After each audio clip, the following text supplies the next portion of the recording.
네, 안녕하십니까. 저는 법무법인 디라이트에 근무하고 있는 지현진 변호사라고 합니다. 어, 예, 제가 발표할 주제는 플랫폼 사업자가 알아야 할 개인정보보호법 관련해서 2022년 판결 결정 사례들을 중심으로 플랫폼 사업자 대표님들이나 개발팀에서 아셔야 될 부분들을 조금 풀어서 설명을 드려보고자 합니다. 일단 제가 준비한 목차는 이렇습니다. 먼저 개인정보보호법 관련해서 규제가 적용되는 사안이라는 것은 결국 개인정보가 무엇인지가 특정이 되어야 어떤 부분에 대한 규제가 적용되는지를 우리가 판단하고 대응을 할 수가 있기 때문에 다들 개인정보가 무엇인지에 대해서 개략적인 감각은 있으시겠지만 법률적으로는 어떻게 설명이 가능한지 이런 부분들을 한번 간단하게 설명을 드려보려고 하고요. 그 다음에 흔히 플랫폼 서비스가 런칭되고 나면 개인정보를 수집하고 이용하고 또 때에 따라 이제 주고받는 형태의 어떤 프로세스가 일어나게 됩니다. 그 과정에서 좀 유의하셔야 될 부분들을 한번 정리를 해서 말씀을 드려볼 거고요. 그리고 마지막으로 개인정보의 안전한 관리라는 제목으로 개인정보 처리자 입장에서는 항상 정보 주체들의 개인정보를 안전하게 보호하고 그 안전한 보호에 필요한 조치들을 취할 법적인 의무들이 있습니다. 여러 가지 의무가 있지만은 이 부분은 간단하게 간과하기 쉬우신 부분들, 놓치기 쉬운 부분들 위주로 몇 가지만 정리를 해서 말씀을 드려보려고 합니다. 네, 개인정보란 무엇일까 부분에서 일단 개인정보와 가명정보, 익명정보라는 개념을 우리 개인정보보호법은 구분을 하고 있습니다. 제가 앞으로 보호법이라고 말씀드리면은 그거는 개인정보보호법을 말씀드리는 거라고 생각해 주시면 되겠습니다. 그럼 먼저 개인정보에 대해서 우리 보호법은 어떻게 하고 있느냐 하면 살아있는 개인에 관한 정보로서 성명, 주민등록번호 등을 통하여 개인을 알아볼 수 있는 정보 뿐만 아니라 다른 정보와 쉽게 결합해서 알아볼 수 있는 정보 또한 개인정보로 정의를 하고 있습니다. 그리고 이따가 말씀드리겠지만 가명정보 또한 개인정보의 범위에 포섭이 되는 개념이라서 흔히들 이제 비식별화 처리를 하시면서 익명정보와 가명정보의 개념이 좀 와닿지 않으시는 경우가 좀 많이 제가 보게 되는데요. 이번 기회에 개인정보의 개념을 설명드리면서 보호법이 적용이 되는 가명정보까지 한번 정리해보는 시간을 가져보도록 하겠습니다. 일단 개인정보는 정보죠. 저기 피라미드에서 밑에서 두 번째 이제 인포메이션으로 구분되는 정보입니다. 따라서 그 전 단계인 데이터, 어떤 숫자나 이제 기호 이런 것들로 이루어진 아무 의미를 추출해낼 수 없는 데이터가 아니라 그 데이터들의 조합으로 인해서 개인에 관한 어떠한 정보를 추출해낼 수 있는 그런 단계의 개념을 개인정보라고 이해하시면 되겠습니다. 예를 들어보면 여기 문구, 한글도 있고요, 숫자도 있고, 기호도 있고 한데요. 이것들은 그야말로 데이터죠. 이것만 가지고 어떤 개인에 대한 정보를 식별해낼 수 있는 그게 뭐가 될까? 일단은 제 이름이 있습니다. 지현진이라고. 이름만 가지고 저 개인을 식별할 수 있으니까 이건 그 자체로 개인정보가 해당이 될 텐데요. 그리고 제 연락처가 있습니다. 연락처도 그 자체로 누군가에게 어떤 정보 주체에게 연락을 할 수 있는 수단이기 때문에 그 자체로 개인정보로 봅니다. 하지만 다른 부분들은 개인과 연결되는 부분이 아니기 때문에 개인을 식별할 수 있는 부분이 아니기 때문에 이 자체로서는 개인정보에 해당하지 않습니다. 그러나 이게 하나의 어떤 데이터베이스화가 되기 시작하면 그때부터는 모든 것이 저에 대한 이름과 생년월일, 성별, 전화번호, 직장, 그다음에 키 이렇게 다 하나의 지현진이라는 사람에 대한 개인정보로서 포섭이 됩니다. 그러면 이제 특히 회원 정보들을 이런 식으로 관리를 하게 되면 다 개인정보이기 때문에 이 순간부터 우리가 보호법이 적용되는 개인정보로 봐서 우리가 준비를 하고 규제에 대한 대응을 해야 됩니다. 또 이 부분을 말씀드리면 개인정보는 반드시 팩트, 그러니까 true일 필요, 진실일 필요는 없습니다. 예, 187이 조금 모자랍니다. 근데 어쨌든 이게 사실이냐 진실이냐 여부와 무관하게 개인정보 처리자 입장에서는 정보 주체가 입력한 어떤 정보들을 개인정보로 취급하셔야 되고요. 직장명 같은 경우는 사실은 개인적인 정보는 아니라고 할 수 있습니다. 법무법인 디라이트라고 하면 사업자에 관한 정보이기 때문에 개인정보는 아니지만, 이게 저라는 사람의 어떤 식별자, 이름과 뭐 연락처 이런 식별자와 연결이 되는 순간 제가 디라이트를 다닌다라는 저에 대한 개인정보가 되기 때문에, 이렇게 개인정보라고 하는 것은 혼자서 있을 때는 개인정보가 아닐 수도 있지만 어떤 다른 정보들과 결합되는 순간 개인정보로서 보호법의 적용의 대상이 될 수 있다. 이런 점을 좀 유의하셔야 되겠습니다. 일단 살아있는 개인에 관한 정보다. 그러면 살아있는 인간에 관한 내용이겠죠. 그리고 지금 밑에 제가 좀 인용을 해온 설명 문구들이 있는데요. 이 부분은 개인정보보호위원회에서 편찬한 어떤 그 해설집에서 따온 부분인데, 시간 관계상 제가 하나하나 설명드리기는 어려울 것 같고요. 참고를 해보시면 되겠습니다. 살아있는 개인에 관한 정보여야 되고요. 그리고 개인에 관한 것이기 때문에 법인이나 단체에 관한 정보는 원칙적으로 개인정보에 해당하지 않고요. 하지만 이게 개인하고 연결이 되면 아까 말씀드린 것처럼 개인정보에 해당이 될 것입니다. 그리고 사람이 아닌 사물에 관한 정보도 마찬가지 개념으로 원칙적으로는 개인정보에 해당하지 않습니다. 다른 정보하고 결합해서 개인정보, 그 개인을 식별할 수 있게 되면 그 정보 자체가 개인정보로 인정이 됩니다. 성명, 주민등록번호 등 이런 것들은 그 자체로 개인정보가 해당이 됩니다.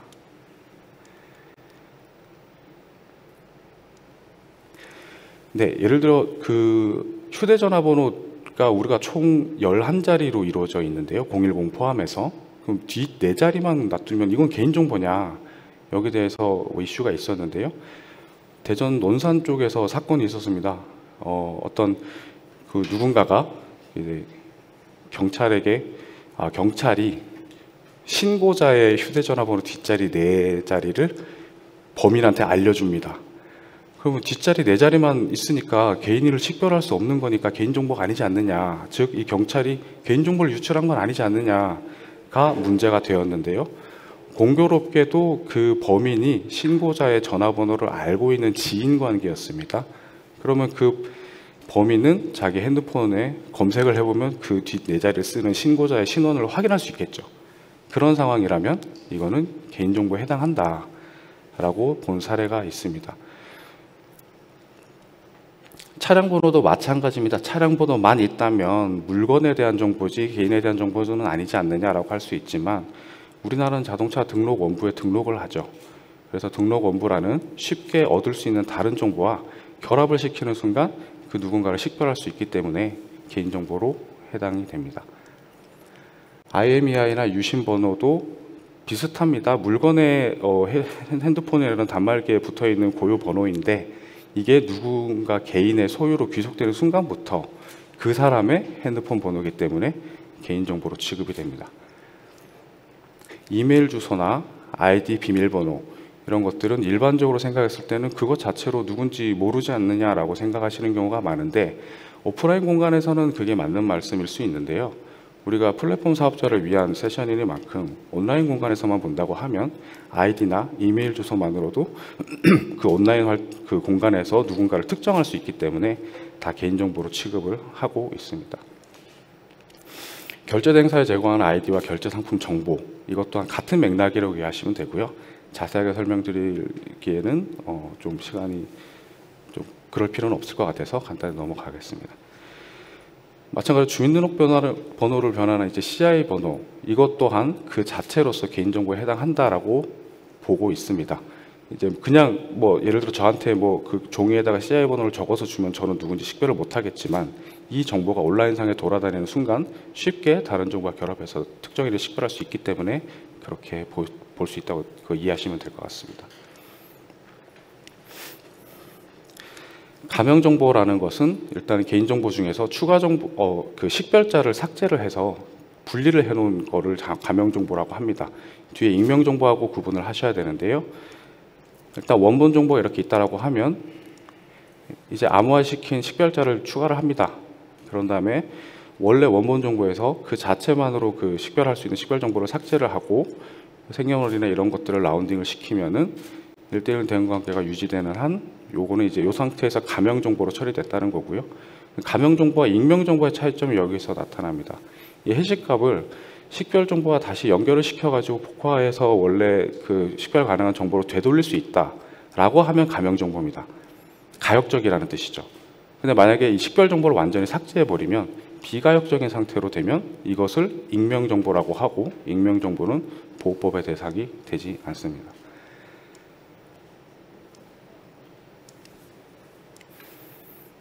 익명 정보는 함께 설명을 드렸기 때문에 넘어가고요. 개인정보를 주고받는 경우가 생깁니다. 먼저 수집하고 이용하는 절차인데요. 개인정보 수집을 할 때 정보 주체에게 어떤 이제 어떤 일정한 사항을 알리고 거기에 동의를 받아서 수집을 하셔야 됩니다. 개인정보 수집 이용 목적, 그리고 어떤 개인정보를 수집하는지, 개인정보를 수집해서 보유하고 이용하는 기간, 그리고 동의를 거부할 권리가 있다라는 내용, 4가지 내용을 고지를 해야 되는데요. 플랫폼 사업자 같은 경우에는 이제 특례가 적용이 돼서 사항 부분은, 거부권을 고지하는 부분은 고지하지 않아도 무방하게 됩니다.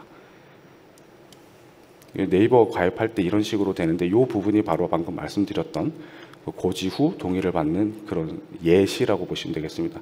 지금 이거는 좀 복잡한데, 결국 플랫폼 사업자분들이 고민하시는 부분은 이 법적에서 요구하는 어떤 수집 고지 절차를 준수하면서 얼마나 최대한 이용자에게 불편을 주지 않게 UI를 잘 구현하느냐, 그게 항상 고민되는 지점인 것 같은데요. 이렇게 수집 동의 절차를 제대로 지키지 않고 수집하고 이용하게 되면 개인정보보호위원회에서 과징금이나 과태료, 시정명령 같은 제재 처분을 하게 됩니다.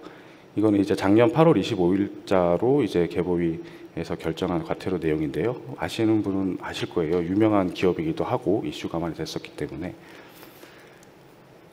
그리고 손해보험회사에서 개인정보를 만 13세 아동의 개인정보 같은 경우에는 수집할 때 또 특별한 보호를 받기 때문에 또 특수한 절차를 넣어야 되는데, 그런 것들을 넣지 않고 처리한 경우 과태료 500만 원 처분을 받았고요. 네, 이 사항은 나중에 이게 자료로 배포가 될 예정이니까 한번 어떤 사례에서 어떤 제재 처분이 들어왔는지는 사실은 한번 살펴보시면 도움이 되실 것 같습니다.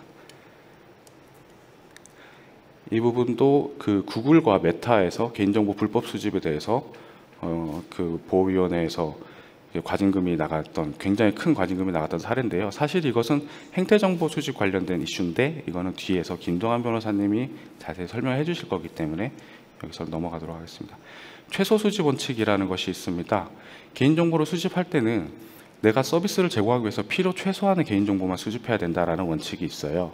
이게 그냥 감각적으로 당연히 이건 필요하니까 수집해야지 라고 생각하실 텐데, 정말 이게 나의 서비스 제공에 필요한 정보인지를 한번 확인해 보실 필요는 있습니다. 왜냐하면은 필요 없는 서비스 제공에 필요 없는 개인정보를 수집하면, 특히 수집하는 것에 그치지 않고 이거를 필수 입력 항목으로 둔다든지, 필수 입력 항목으로 둔다는 것은 이 정보를 입력하지 않으면 나는 너에게 서비스 제공을 하지 않을 거야 라는 의도가 되기 때문에 이때는 최소 수집 원칙 위반으로 제재를 받게 됩니다. 관련해서 이제 대표적인 최소 수집 원칙 위반 제재 사례로 코빗이 있는데요. 코빗에서 이제 한동안 이슈가 있어 서비스를 중단했다가 서비스를 재개할 때 이제 갑자기 셀피 사진을 요구를 했어요. 신분증하고 신분증 얼굴을 본인 확인을 엄격히 하겠다는 취지죠. 근데 이제 그게 저 휴면 계정을 해제하는 데 필요한 정보는 아니지 않느냐라고 해서 최소 수집 원칙 위반으로 제재가 된 사례입니다. 이렇게 빅데이터나 또는 데이터 상품 판매 이런 목적으로 개인정보를 의도적으로 모으시는 사업자들이 계실 거예요. 이런 경우에 최소 수집 원칙 위반 이슈가 불거질 수 있기 때문에 조심하셔야 되고, 어떻게 조심을 해야 되느냐, 사실은 서비스 제공에 필요한 최소한의 개인정보라고 되어 있기 때문에 제공하려는 서비스가 무엇인지가 명확하게 설정이 돼야 됩니다. 이것은 서비스 이용약관에서 표시가 되는 부분이기 때문에 이용약관이나 그리고 뒤에 나오는 개인정보 처리 방침 등을 유사한 플랫폼에서 그냥 긁어다 쓰시면 문제가 될 수 있다는 점 유의하시고 충분한 준비를 하시는 게 필요하겠습니다. 개인정보를 이제 제3자에게 제공하거나 뭐 업무 위탁 처리를 하는 경우가 있을 수 있습니다. 뭐 쇼핑몰 같은 경우에 배송업체에다가 배송지 주소 뭐 이런 것들을 제공하는 경우도 여기에 해당이 될 거고요. 그리고 피지사에다가 결제 정보를 제공하는 경우도 여기에 해당이 될 것입니다. 제3자 제공은 또 합법하게 처리하기 위한 근거가 있습니다.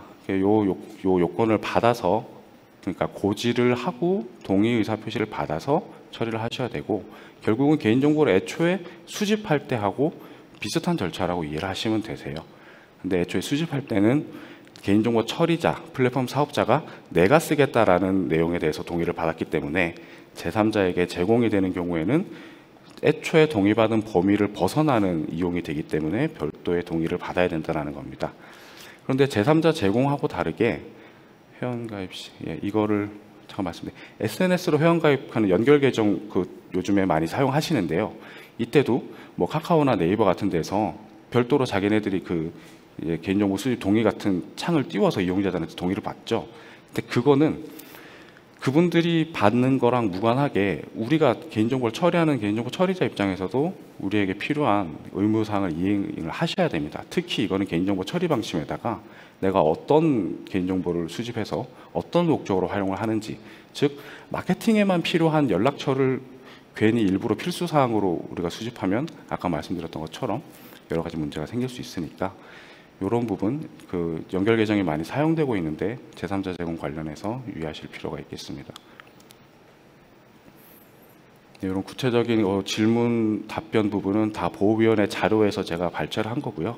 나중에 저희가 이 세미나 자료가 배포되면 한번 참고해 보시면 좋을 것 같습니다. 그리고 위탁 처리라는 것이 있어요. 개인정보 제3자 제공은 내가 제공하는 그 사람이 나의 회원의 정보 주체를 본인의 이익을 위해서 이용하는 경우를 제3자 제공이라고 합니다. 사업 제휴를 하든지 개인정보를 판매하든지 뭐 이런 경우가 대부분 해당이 될 거고요. 근데 그것이 아니라 내가 내 정보 주체에 내 서비스 제공을 위해서 필요한 범위에서 개인정보를 이용해야 하는데, 아까 쇼핑몰 예를 들었습니다만 배송 같은 걸 내가 직접 할 수 없으니까 결국 배송업체한테 이 정보를 줘야 되잖아요. 그럴 때는 제3자 제공이 아니라 나의 이익을 위해서 그냥 하청업체한테, 용역업체한테 정보를 잠깐 사용하게 하는 것, 이런 개념을 업무 위탁이라고 합니다. 업무 위탁은 제3자 제공과 다르게 동의를 받을 필요는 없고요. 개인정보 처리 방침 등에 위탁하는 업체의 정확한 상호와 어떤 목적으로 위탁을 하는지 이 정도 수준을 공개하라라는 범위에서 규제가 있습니다. 그리고 특히 이제 개인정보 위수탁이 이루어지면은, 업무 위탁이 이루어지면 위수탁 계약서를 작성을 해라라는 게 개인정보 보호법에서 요구하고 있는 내용입니다. 그러니까 업무 위탁을 하려면 위수탁 계약서를 작성을 해야 되고요. 그 다음에 위탁 업무 내용의 공개는 개인정보 처리 방침에서 공개를 하시면 되는데, 위수탁 계약서에 이런 문서들이 부분이 포함이 되어야 된다라는 부분이고, 나중에 확인을 하시면 되실 거고요. 이런 구체적인 내용은 조금 넘어가도록 하겠습니다. 제가 사실 안전한 관리 관련해서 보호조치 의무인데요. 플랫폼 사업자분들은 개인정보의 기술적 관리적 보호조치 기준이라는 것들을 참고를 하셔야 됩니다. 여기 보면 사실 상당히 기술적으로도 디테일하게 매뉴얼이 만들어져 있어서 이것만 확인하시더라도 우리 보호법에서 요구하는 수준을 어느 정도 이행을 할 수는 있고, 그래서 한번 새로 이 부분을 정비하시려면은 가이드라인을 한번 보시는 게 좋아요. 보호위원회에서 배포하는 가이드라인이고, 이제 이거는 개인정보 보호 포털 사이트에 접속하시면은 다운로드를 받으실 수 있습니다. 기술적 관리적 보호조치 기준에서는 내부관리계획 수립 시행, 접근 통제 방법, 암호화 방법, 이런 부분에 대한 구체적인 가이드가 나와 있고요. 이런 개인정보 보호조치를 위반해서 과태료가 셉니다. 이렇게 이런 사례들로 인해서 제재 처분이 일어났다라는 것들은 한번 확인을 해보시면 될 것 같고, 제가 설명드리는 것보다는 제가 자료에 좀 비교적 자세하게 정리를 해놨으니까요. 참고를 좀 부탁드리겠습니다. 이런 보호조치 의무를 소홀히 하면 정보 주체로부터 민사상 손해배상 책임도 손해배상 청구, 민사소송도 당할 수 있기 때문에 이런 부분도 주의하셔야 될 거고요. 개인정보 처리 방침입니다. 결국 개인정보 처리 방침은 법에서 처리 방침을 작성해서 공개해라라고 명시를 하고 있습니다. 간혹 보면 이제 예전 것들 따라서 쓰다 보면 개인정보 취급 방침 뭐 이렇게 해서 돼 있는 경우가 아직도 많이 발견이 되는데요. 명칭 자체가 개인정보 처리 방침으로 하셔야 되고 취급 방침으로 그 공개를 하게 되면은 키사에서 이제 지적을 하게 되죠. 이런 디테일한 것은 사실은 서비스를 런칭하실 때 한번 업무적으로 천천히 검토를 하셔서 반영을 해야 될 부분입니다. 개인정보 보호 책임자는 꼭 주셔야 됩니다. 이 개인정보 보호 책임자를 이제 데이터 프로텍션 오피서라 해서 DPO라고 많이 표현을 하는데요. 요 개인정보 보호 책임자는 회사당 1명 정도는 명확하게 세워 두셔야 됩니다. 유의하실 거는 보통 그 이제 아무나 쓰는 경우가 왕왕 있어요. 근데 아무나 쓰면 안 되고 개인정보보호법 시행령에서 대표자나 등기임원만 쓰도록 그 명시를 하고 있기 때문에 등기되지 않은 CTO님을 여기다가 쓰시면 안 됩니다. 개인정보를 내가 보호 조치를 하느라고 했는데 유출이 되거나 하면 즉시 정보주체에게 통지를 하고 그리고 키사에 한국인터넷진흥원에다가 신고를 해야 됩니다. 24시간 이내에 신고를 해야 되고 신고를 하시면은 키사에서 나와서 막 조사를 해요. 네, 어쨌든 내가 잘못한 게 있어도 최대한 협조를 하면서 이런 부분들을 좀 그 제재 처분 이런 것들을 최소화하기 위해서 좀 노력을 하셔야 좀 정보 주체의 피해도 좀 최소화할 수 있고 서비스 회복도 좀 빠른 시간 내에 가져갈 수 있습니다. 개인정보 유출로 인한 제재는 사실 굉장히 많고요. 제가 뭐 보도자료를 중심으로 몇 가지만 뽑아왔는데 한번 확인을 해보시고 우리 플랫폼에서 우리 서비스에서 지금 가능한 유출 가능성이 어떤 경로로 유출 가능성이 있을지 한번 체크해 보시는 용도로 확인해 보시면 좋겠습니다. 네, 이것도 굉장히 큰 규모로 개인정보 유출에 대한 과징금이 이루어졌던 사례고요. 개인정보 유출 관련해서도 개인정보 보호 포털에 가면 대응 매뉴얼을 다운로드 받으실 수 있고요. 해킹 사고 발생 시 온라인으로 키사에 신고하는 URL도 제가 참고하시라고 올려드렸습니다. 개인정보를 다 사용하면 파기를 해야 됩니다.